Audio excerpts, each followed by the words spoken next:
All right, so I've been trying to record this video a few times. I'm driving, trying to get this thought out. But basically, it's based on what my friend Jason said. And he was talking about how he hates the way that orcs are portrayed in fantasy.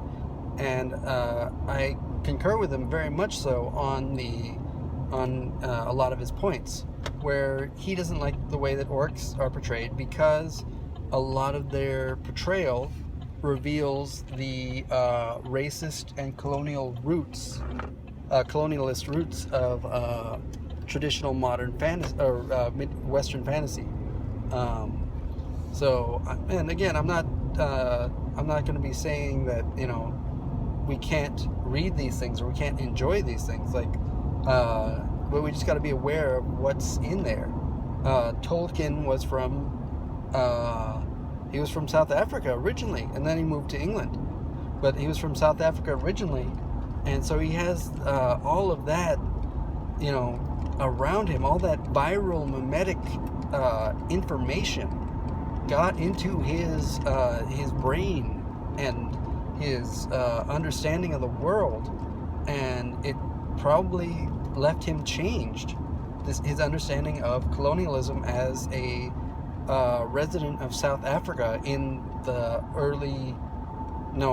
late 1800s, right? I mean, that's gonna do something real different to you than if you were, living in, Harlem in the 1920s, right? Those two experiences will be vastly different in your understanding of colonialism, right? Or Saskatchewan in that same time, right?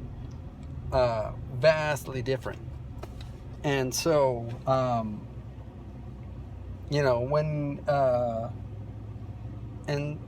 this idea though is baked into a lot of traditional fantasy. The kobolds in the dungeon, you come across them and they've got all this gold, and it's obvious that they stole this gold because they are not intelligent enough to do it, and you have to relieve them of this gold because that gold would actually be much better to help civilization. And these are forces of chaos and evil. And so, yes, you should kill them. And when you come across the kobold babies, yeah, you got two choices, really. As a lawful and good person, you would be within your rights to kill them. These babies, because these are either these are forces of chaotic evil, and their evil is bred into their bones.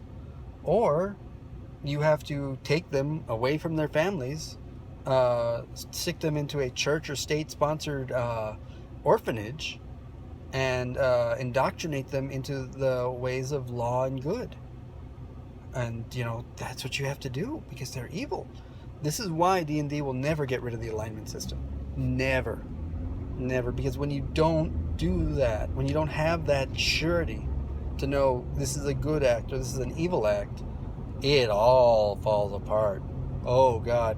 If you have anybody who has any understanding of the history of the world and the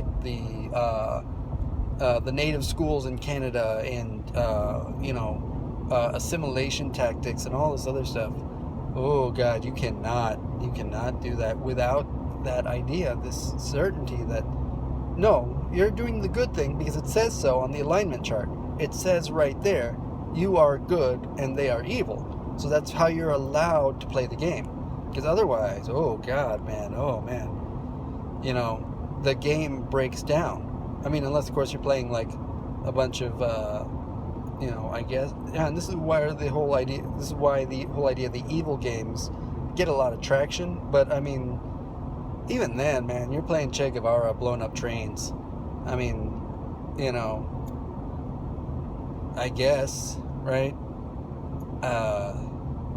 So, put on your Rage Against the Machine and go for it, I guess.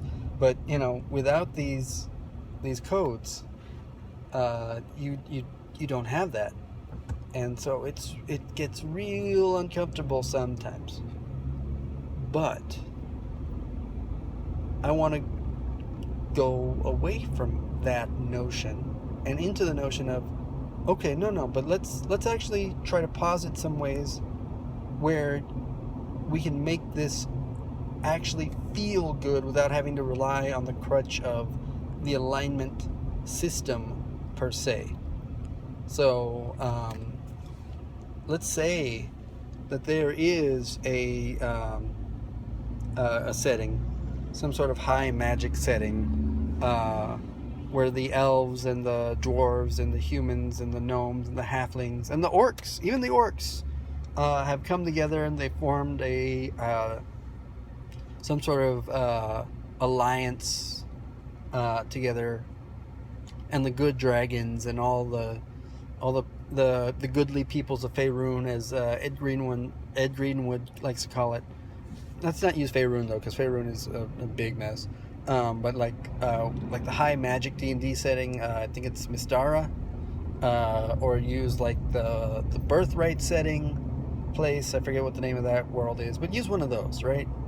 And have it where, yeah, everybody is now hunky-dory with each other, everybody's okay, and they basically formed, the Federation, right, from Star Trek. Everybody's on this socialist utopia of magic, and, the clerics are, out there casting create food every day, and so that everybody can live, and, this lets the mages have time to really perfect their art. And they also happen to determine that there is a portal or something to another world, and have that world be like Athos, the Dark Sun world, something like that. And they go there, and the world is just full of just terrible Dark Sun people, psionics and dragon wizard lord things, and the halflings are all cannibals, and that earth is dying. The gods abandoned it because the people there were faithless. Magic is unpredictable and not usable, kind of thing. And have this other Mystara alliance world send people in this other world, and have their deities or whatever tell them that they can restore this world, but they need to go in there, and they need to build settlements in there that they can, they bring, I don't know, call them, Mystara crystals or something like that, and just have them go to other locations and clear it out, pacify these locations, and then plant these crystals, and then it'll start restoring the weave of magic and allow people to use magic there. And as they build more churches and more temples, the gods can, Lord Ao, the over-god, will allow them to bring their worship there, so they can perform miracles there and go there. And their goal is to convert the populace. Of course, when you're trying to convert a bunch of halfling cannibals, it's going to be real hard, so you're going to want to do subdual damage, and then you got to keep them caged up while you do these things. I mean, that's a little bit but do rehabilitation programs for these people, and and then they'll break out, and then you'll have to go get them, and then all sorts of kind of things like that would lead to the the missions of this kind of world. And then the dragon emperors of course are going to find out about this, and they're not going to be happy, and they might amass warriors and those kind of bands. So I like this idea because it's got that post-apocalyptic feel, because Athos is a post-apocalyptic world, and there's all these dungeons that you can go explore, and not feel terrible about taking the magic items in there, because you need them to survive in this cruel, harsh world. But you can be nation builder kind of things. I don't know, that's an idea I had.